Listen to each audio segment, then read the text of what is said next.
Yeah, we back, man. And for this time, I want to present something a little different. I'm a big fan of the 48 Laws of Power, Robert Greene's 48 Laws of Power.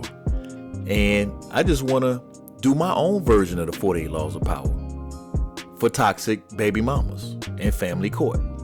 So what I've created was the 44 laws of dealing with toxic baby mamas and family court. This is written in the spirit of the 48 Laws of Power. So these are 44 laws that you must understand in order to gain some peace from a toxic baby mama. Law number 1, the toxic baby mama weaponizes love. You know, like her emotion is her battlefield. Once you enter it, you already lost. So basically, you can't play her game. Her game is about using your past, using whatever you have with her.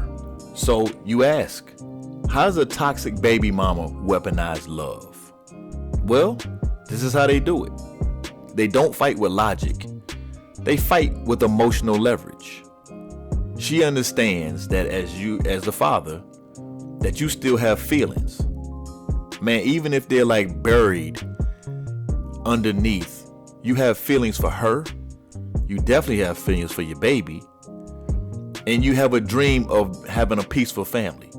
She knows this. Now, she may not have the same feelings for you. And you probably don't have real feelings for her. Like, you probably don't like her. You know what I mean? Like, that's understandable. You don't like her. But deep down inside, you do have dreams of having a peaceful family dynamic and a peaceful family relationship. Because that just benefits your baby. That benefits your child. So she understands that and she exploits that. You ask how she exploits it? Well, here it goes. A toxic baby mama will use your history, your relationship, your past intimacy, even your child's existence to make you feel indebted. They frame your refusal to comply with their demands as proof that you don't care about a child. Let me give you an example. She wants extra money. Excuse me. Let me rephrase that. She demands extra money for the child. But then you find out she spends it on herself. So if you object the next time she asks you about some money and you object, she's going to accuse you of being a bad father. So how do you counteract that? What's your counter tactic? Your counter tactic is you got to detach from any negotiation. You only complying with court-ordered obligations or written agreements. That's it. You're not making no side deals. You're not doing that. Now, this is with the toxic baby mamas. For guys who have a greater relationship with their baby mom, then they can do side deals and you can do a handshake deal with her. But I'm only talking about the toxic ones, the ones that you don't get along with. This is basically what my channel is about. It's not about regular baby mamas. It's about the ones you don't get along with. So what you do is, again, you have to detach emotions from any negotiations with her. You only comply with court-ordered obligations or written agreements. And only thing that you have to tell her when she asks you about something, hey, I'm fulfilling my legal responsibilities. That's it. Leave me alone. The next, love as manipulative hope. The play is from her. Maybe we could work things out. When you start to pull away or build independence, she dangles the reconciliation carrot in front of your face. Not only because she wants peace, but because it gives her control. This is like a get back together trap. It's like a reunion trap, quote unquote, a reunion trap. Once she reels you back in, the cycle of drama begins. What your counter tactic to that is, you never negotiate relationships during conflict. If she mentions, quote, working it out, respond with, right now, my focus is on co-parenting. You know what I mean? My focus is on my babies. You know, we can get together, we can talk about their future or what needs to be done this week when it comes to daycare situations, when it comes to what they need for school, when it comes to what school to go to, when it comes to sports or any extracurricular activities that your kids are into. That's what your focus is. You got to keep it surgical, bro. This is like the military with her, man. You got to be military minded. Okay, number 3 of how they weaponize love. Love as emotional warfare. The play is using your child as a pawn.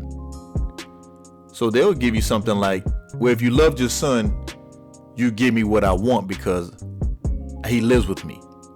Or a real dad would do this without asking questions. They're gonna do things to question your love for your child. Not for her, but for your child. So she's gonna try to redefine what fatherhood is. You know what I mean?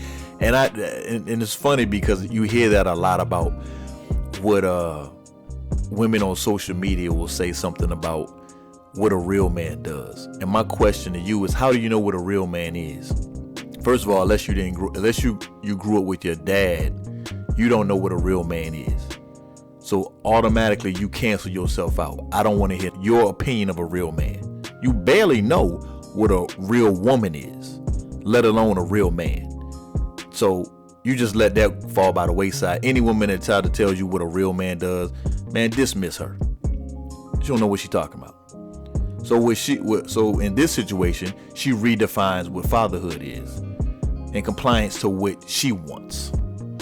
And if you resist what she asks, she's going to label you as cold or uncaring. So what your counter tactic is, again, is you separate fatherhood from her approval. Your relationship with your child is built on your actions, not her permission. I'm going to say that again.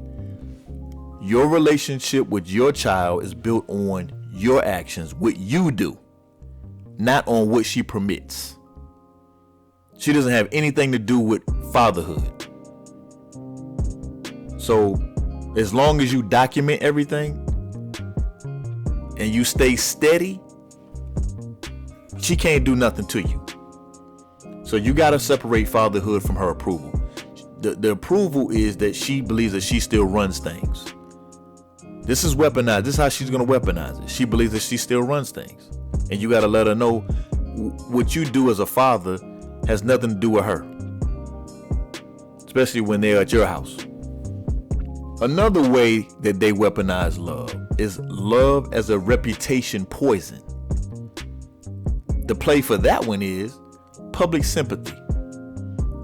She paints herself as a suffering mother abandoned by a cruel man, which is you.